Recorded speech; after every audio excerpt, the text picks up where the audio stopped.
जी चनियोट मौदा तालब में हैरानकुन वाक़या पेश आ गया।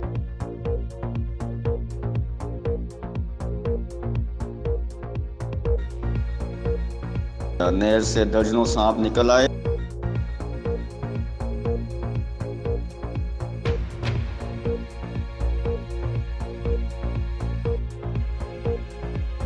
और इलाके मुमकिन ने 1122 पर इत्तला दी, जिसपे रेस्क्यू टीम मौके पर पहुंच के और सांपों को हलाक करके दिया। सांपों को तलाश में मज़ीद खुदाइयाँ जारी हैं।